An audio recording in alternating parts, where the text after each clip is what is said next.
Salut. Il y a à peu près 7-8 ans, alors que je m'étais pas encore lancé sur YouTube et que les vidéos que je prenais ressemblaient plutôt à ce que vous êtes en train de voir, je m'étais acheté une canette de Red Bull. À l'époque où la marque, ou plutôt les événements qu'elle organisait, me faisaient un peu rêver. Mais cette canette, je l'avais pas achetée pour la boire, je l'avais achetée pour me défier. 100 km. C'était ce que je devais faire pour avoir le droit de l'ouvrir. Et puis vous connaissez la suite. On se motive à faire quelque chose, on laisse le temps passer, et le temps passe.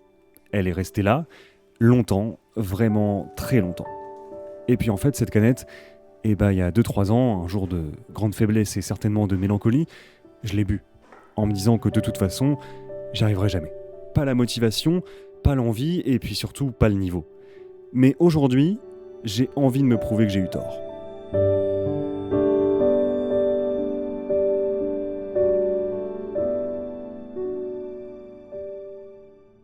Yo, on est la veille des 100 km et donc je suis en train de faire l'itinéraire parce que c'est le genre de truc qu'il faut un petit peu préparer pour pas trop être perdu puis surtout pour pas perdre de temps à penser à l'itinéraire quand on y est. Donc voilà, je m'étais dit que j'allais filmer un coup. L'idée de base, c'était vraiment de prendre 2 points extrêmement éloignés l'un de l'autre et donc de faire 100 km dans ce sens-là. Le problème, c'est que trouver des chemins et avoir un itinéraire un petit peu sympa dans ce sens, c'est pas si facile. Et ça m'aurait probablement obligé à prendre soit beaucoup de routes, soit beaucoup de choses pour touristes, et j'avais un petit peu envie d'être tranquille.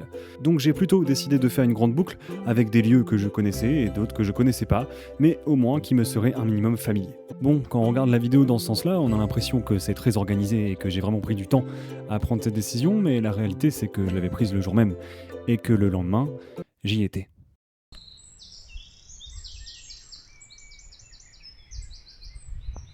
Ça y est, c'est le jour J. Je voulais vous faire une petite intro à l'église d'où je suis parti, donc j'ai déjà fait un petit kilomètre, mais il y avait un enterrement. Probablement un signe annonciateur, et du coup je me suis dit que j'allais pas faire l'intro là-bas, c'était pas très poli. Là on va partir. 100 km, je pense que je me rends pas encore compte parce que c'est... J'ai jamais fait en fait autant de distance, je pense que le plus gros que j'ai fait c'est 70, un truc par là. Et c'était en fractionné, enfin c'était assez spécial. Là, 100 km d'un seul coup, ça va vraiment être difficile, je pense. Et je me rends pas compte si c'est impossible ou... je me rends pas compte dans quel état je vais être. Peut-être que ça va être dur. Je sais pas. Le vélo est prêt. Full révisé. Enfin, révisé. Bon, disons que j'ai fait le minimum syndical. Allez, c'est parti. On monte sur le vélo et on y va. Allez. Hop là. L'objectif vraiment, ça va être d'avoir un rythme de pédalage assez doux. Je dirais, je sais pas, à 70%, 60% de ce que je dois envoyer d'habitude. Je pense que c'est ce qu'il y a de mieux pour se préserver. Oh putain, au bout de 10 secondes, il y a un chien qui me fonce dessus. Bon, vous l'aurez compris, niveau préparation, c'était pas très sérieux. Ça faisait à peu près 3 semaines que j'avais pas roulé, et j'ai pas du tout fait 50, puis 75, puis 100 km, donc je vous conseille vraiment pas l'approche que j'ai eue, parce que mon approche se résumait à je suis sportif, donc ça passe. J'ai fait une montée, je suis flingué. Bon, ce qui est sympa sur l'itinéraire, c'est que j'ai réussi à me faire un truc avec beaucoup de chemins, puis pas mal de petites routes, comme ça, pour faire les transitions. Qui sont en fait des routes où il n'y a personne quoi, limite des chemins. Ça c'est vraiment cool.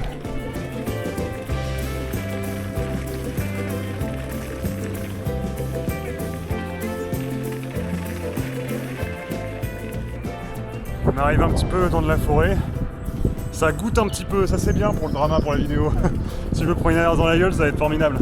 L'objectif c'est quand même de faire des pauses à peu près toutes les 15 bornes. Mais je crois que le début est un petit peu plus énervé. J'ai mis moins de récup au début. Donc on verra ensuite. J'espère que je ne cache pas le micro avec mes mains. Une autre erreur que j'ai faite, c'est de ne pas avoir fait de repérage. Et vous allez voir, tout le long de la sortie, je vais m'en rappeler. Merde.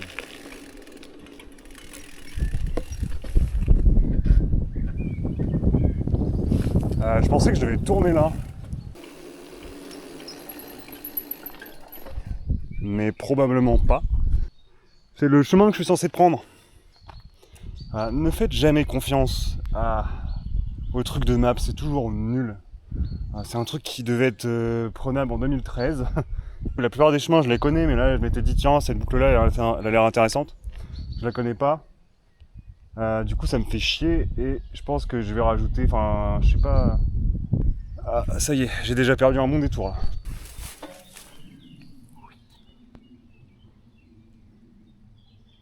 Ils sont incroyablement beaux. De ce que je vois, en fait, à la base, on devait arriver de par là.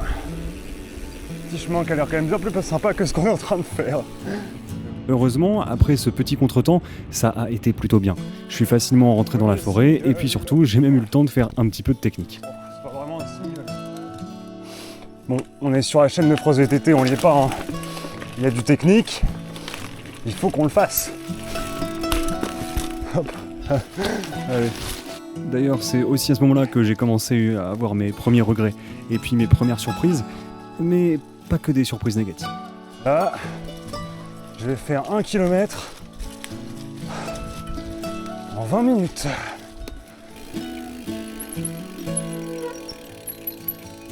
Mais non. Il vient de m'arriver un truc de fou. Est-ce que je filme ça ? J'ai pas trop filmé ce que je viens de voir, mais en fait, mes arrière-grands-parents habitaient dans le coin, là on roule. C'est fou parce qu'en fait, il y a genre quelques semaines, j'ai vu des très vieilles photos chez ma grand-mère de la maison, tout ça. Et on vient de passer devant la maison en fait. Et je sais pas, le hasard de fou que ce soit sur l'itinéraire, et surtout que j'ai reconnu. Ça offre quelques instants de magie, des fois de faire du vélo pour rien. Mais ouais, la coïncidence est tellement, je sais pas, agréable. Vous voyez ce mec qui rentre dans une forêt ? Et bah c'est vraiment à ce moment-là que j'ai regretté de ne pas avoir fait de repérage. Alors je vous épargne le montage de la demi-heure qui a suivi, mais grosso modo ça s'est résumé à soulever mon vélo, essayer de passer des arbres, et vraiment, mais vraiment beaucoup me fatiguer pour rien. Et quand on fait 100 km, et bah c'est pas vraiment une bonne chose à faire. Bon après, je suis un petit peu entêté, hein. J'aurais pu passer par ailleurs. Mais bon...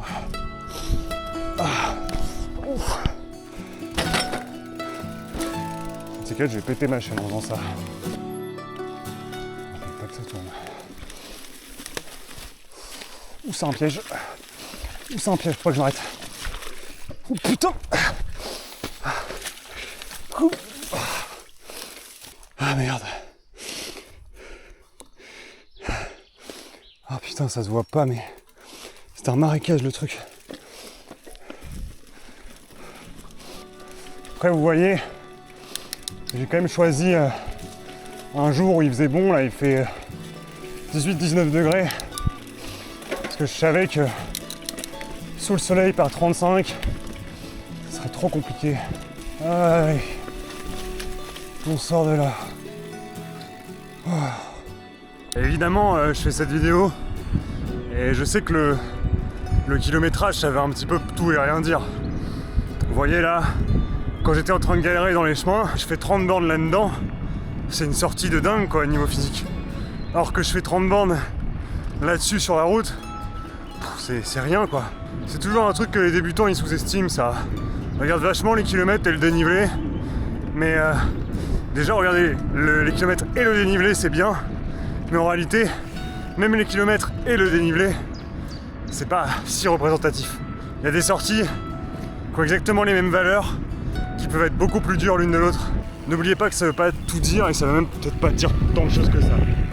On est sur une grande départementale, on traverse et on retourne dans la forêt.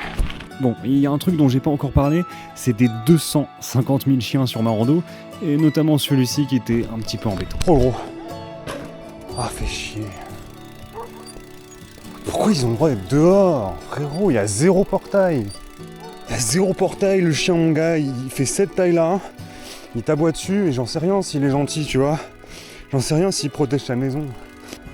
J'ai même passé à travers champ. Putain, qu'est-ce que je te dis ? Je me doute bien que c'est le genre de situation où on réagit tous différemment. Disons simplement que je préfère rester prudent et que j'en ai même parlé juste après. Donc je vous laisse dire ce que je disais.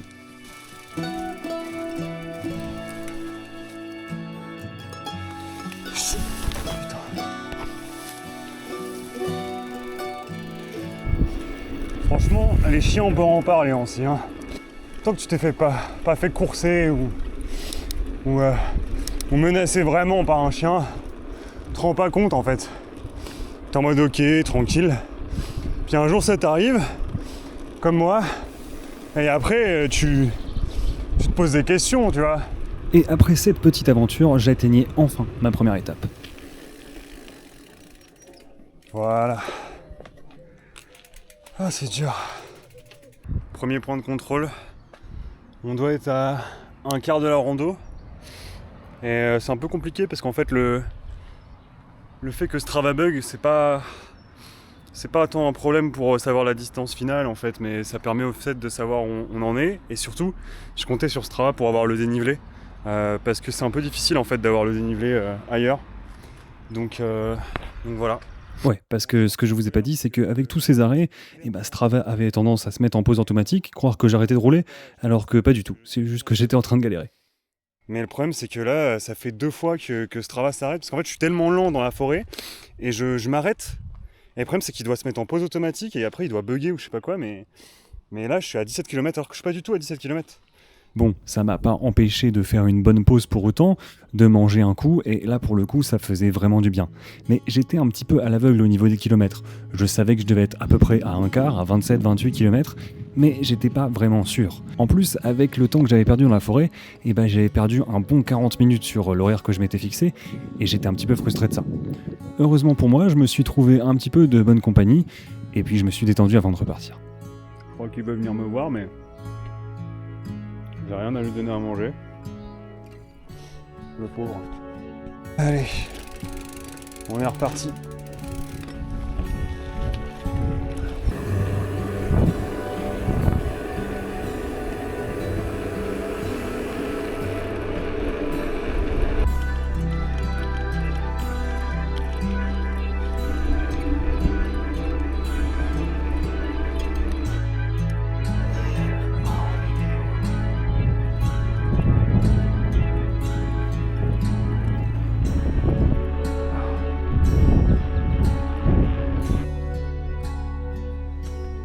Là, je suis arrivé à l'abbaye de la Trappe, qui signe le début de l'arrivée dans la deuxième grande forêt,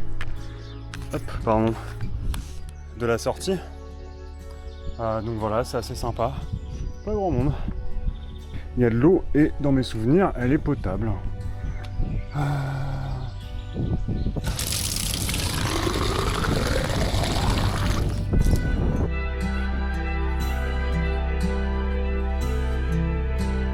Après ces 10 km de route qui sont vraiment passés très rapidement, je suis enfin retourné dans la forêt.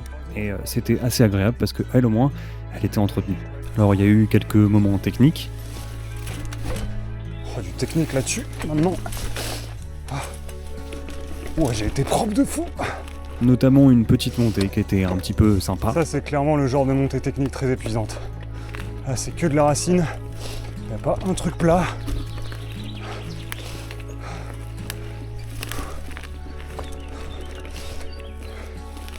C'est ça que j'ai un peu essayé de minimiser dans la rando. Et puis de fil en aiguille, j'ai continué mon chemin. Ouais. On voit rien. Hop. Et une montée directement. Hop.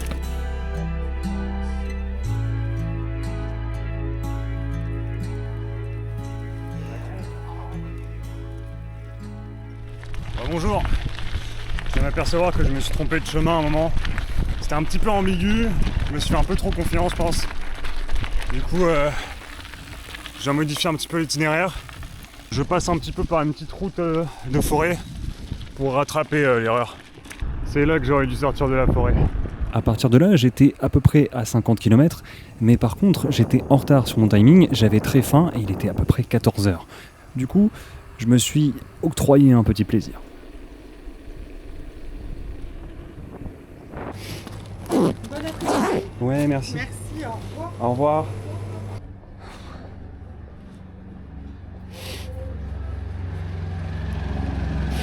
J'ai encore une bonne grosse montée, bien énervé.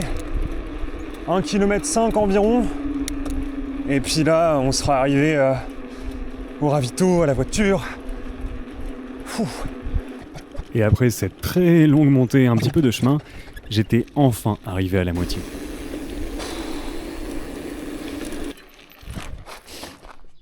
J'ai jamais été aussi content de voir ma voiture.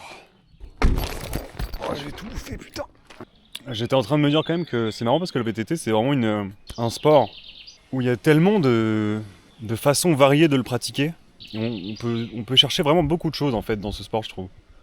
Là où c'est beaucoup moins vrai, je sais pas, par exemple sur du badminton ou des sports de raquette, ou enfin voilà, même du basket. Bon, le basket c'est un peu mieux peut-être. C'est des sports qui sont très unipratiques, je sais pas comment dire ça. Alors que le VTT, genre il y a tellement de choses à faire dedans, tu peux faire de la technique, tu peux explorer, tu peux faire comme aujourd'hui, te lancer des défis de distance, Puis le terrain change tout. Là vraiment le terrain, tu peux le faire changer comme tu veux d'un claquement de doigts. Et je trouve que c'est ça aussi qui fait que ce sport est vachement riche. C'est qu'aujourd'hui, ma sortie, elle est unique en fait. Et alors chaque match est unique aussi dans tous les sports. Mais là, ma sortie est unique. Et ce que je vais faire aujourd'hui, tout est unique, quoi. Donc ça, c'est vraiment sympa. Voilà, je sais pas pourquoi je pensais à ça.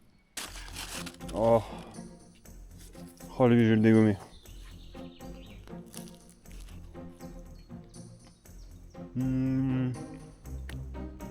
En plus, il est plutôt bon.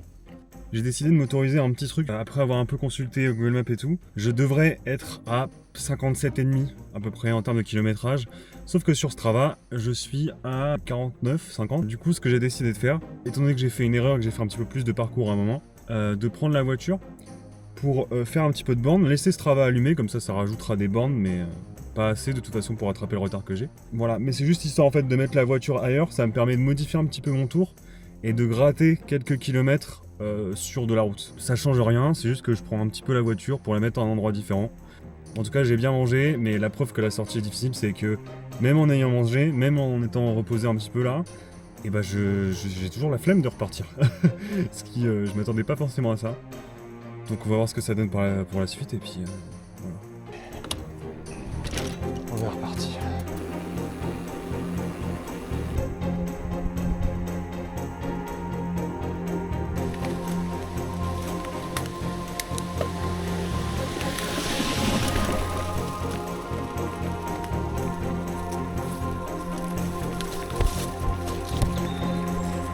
Cette partie de la rando, c'était certainement la plus difficile. Autour de 60-65 km, on s'épuise et on commence à se dire qu'on va peut-être pas arriver jusqu'au bout. Heureusement pour moi, c'est là que je suis tombé sur les chemins les plus sympas, ceux que j'avais envie de traverser, qui étaient vraiment calmes, si bien qu'en fait j'ai tout simplement arrêté de parler.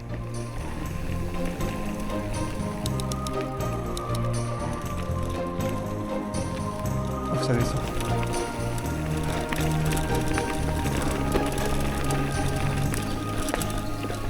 Ce dont j'ai vraiment peur, pour être honnête, je pense que c'est la panne technique. Si je pète un truc sur le vélo, il va y avoir tellement une démotivation que je l'aurai la flemme de repartir, quoi.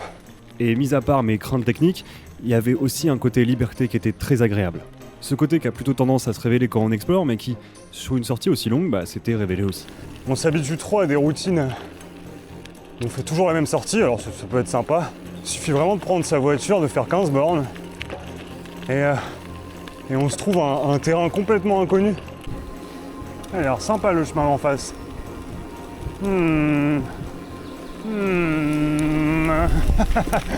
Merde, qu'est-ce que je fais, putain?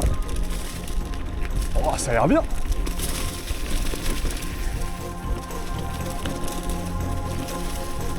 Bon, là, faut prier très fort pour qu'au bout d'un moment, ça aille à droite. Si ça va pas à droite, on va m'aider. Oh, sympa en vrai. Oups. Ah ah. Oh. Ouais.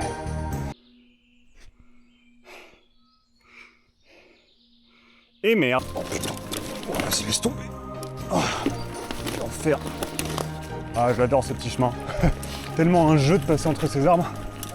Oh putain. Oh putain, oh putain. Oh, c'est dur. Voilà. Faut accélérer. J'ai deux options. la route, je mets 10 secondes à faire une borne. À gauche, je mets 5 minutes à faire une borne. Je me demande bien ce que je vais choisir. Oh le fils de pute. Oh, c'est un kiff ça. Putain, par contre. Bon, ça va bien pousser quand même.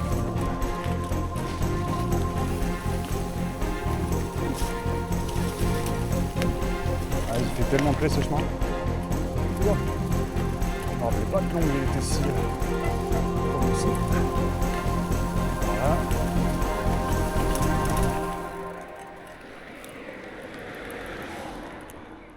« 75 km, ça y est. Je me suis posé sur un petit banc dans un parc là. C'est dur. Je pense sincèrement qu'on a passé le plus dur. Parce que du coup là, on va quitter la forêt, on va faire des choses plus roulantes. Quasiment plus de forêt, je pense. De la route, je pense que ça va encore monter et descendre, mais le gros des trucs insupportables est passé quoi. Donc là, je suis un peu content parce que sincèrement, quand je vois où j'en suis là, je me dis que j'ai passé le plus dur et que je sais pas, je l'ai quoi. Vous voyez ? Par contre, les jambes, ça commence vraiment à être dur. Je pense qu'à la fin, je vais vraiment avoir très mal aux jambes. Mais le reste c'est plutôt pas mal. Bon, à ce moment-là, je disais que j'avais passé le plus dur, mais en réalité, je pense pas. D'ailleurs, je pense que la dernière section de la rando a vraiment été la plus difficile. Déjà pour la simple et bonne raison que les 10 prochains kilomètres, j'allais les passer à pédaler sur du plat, à ne rien faire et à manquer de me faire écraser. C'est quand même pas très responsable ça, hein. C'est le dernier chemin, un véritable chemin de la sortie. Enfin, ça c'est ce que je pensais, et je savais pas encore à quel point j'allais avoir tort. C'est très lumineux. Il y aura le Seigneur au bout là. Ah, d'ailleurs le vélo est en train de rendre l'âme. Le roulement de la pédale qui crève. Oh la perte des dents. Aïe aïe aïe. Ah.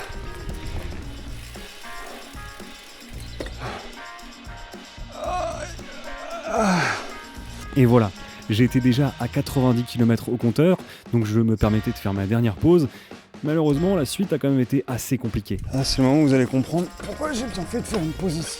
Les jambes commençaient vraiment à me faire mal, j'avais aussi les effets de la fatigue qui commençaient à s'accumuler, et puis surtout, le chemin d'après, il m'a vraiment pas épargné. Oh, j'ai plus rien. Oh. Si bien que j'ai pas envie de vous l'épargner à vous non plus.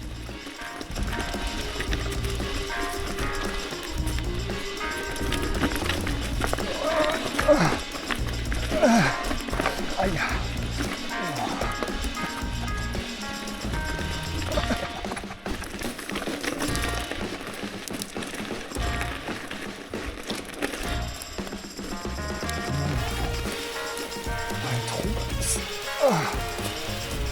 Ah, ça c'est le pire ça.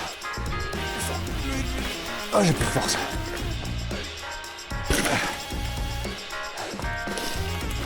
En fait, le problème c'est que je commençais à m'impatienter. Je savais que j'étais pas loin de mon but et je savais que j'allais réussir. Mais au lieu d'en être satisfait, j'avais surtout envie que ça s'arrête. Et ça faisait que le moins imprévu commençait vraiment à me décourager. Je pensais que ça allait être du chemin de la route, mais pas du tout. Ça aussi c'est induit comme une route. Allez. Sur ces chemins imprévus qui m'énervaient déjà un petit peu, j'ai voulu lancer ma cam et je me suis explosé le pied. Oh putain, je me suis enculé le pied là, avec ce chemin de merde. Ah. Ah. Ah, le chemin il est creusé là, il y a ma putain de pédale qui était en bas. Ah ça y est, c'est bon. Ah, je commence à être de mauvaise humeur. Bon, j'ai pas laissé la pression descendre de la meilleure des manières, mais après ça m'a permis de me recentrer sur mon effort et d'être plutôt calme, donc c'était pas si mal. Et je me suis même permis l'appel à un ami. Mais c'est tout, c'est pas grave, tant pis. vélo ? Ouais. D'accord. Ouais, c'est bon, j'y vais, je suis éclaté. Ça marche. Bah écoute, repose-toi bien et beau gosse, franchement. Bisous. Beau gosse, parce que moi j'aurais pas fait moi. Ouais, bisous. Après ça, il y a eu quelques montées un petit peu compliquées, et au détour d'un chemin, j'y étais enfin. Une petite voie verte. Oula, avec un piège. Et Ça y est, c'est le moment. Ah. Oh la vache. 100 bornes. Putain. Ah, je suis trop heureux. Mais l'itinéraire n'est pas terminé. Je l'ai fait, putain. Allez.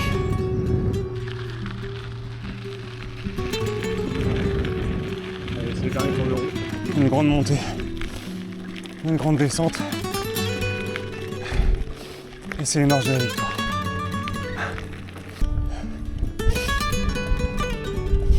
Allez. Allez.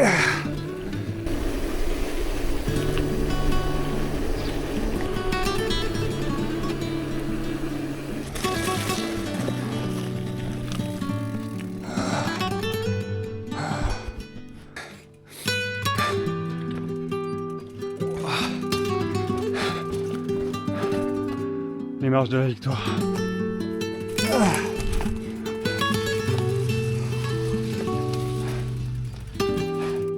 Il m'a fallu 6 heures et beaucoup de motivation, mais j'étais enfin arrivé. Comme vous l'avez vu, j'ai fait beaucoup d'erreurs, que ce soit au niveau du parcours, du repérage, de l'estimation de l'heure à laquelle j'allais arriver. Bref, c'était assez imparfait et j'espère que ça pourra vous servir d'exemple. Mais moi, tout ce dont j'avais envie, c'était de remplir mon défi. Alors franchement, il y a plein d'autres défis à se lancer. Mais parfois, quand on commence à se lasser du vélo, se lancer ce genre de défi, ça peut faire du bien. Je sais pas vraiment si c'était mon propre défi ou le défi de l'ancien moi. Tout ce que je sais, c'est que j'ai réussi. Un peu la flemme sur la mise en scène, je crois.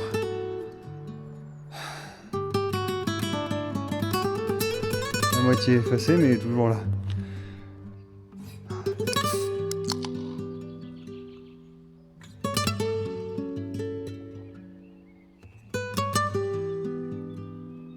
J'aime toujours pas le Red Bull. En fait, il est trop tard, du coup mon taxi est parti se coucher. Du coup je fais 110 bornes. Je peux plus marcher. Je suis en train de rentrer en trottinette.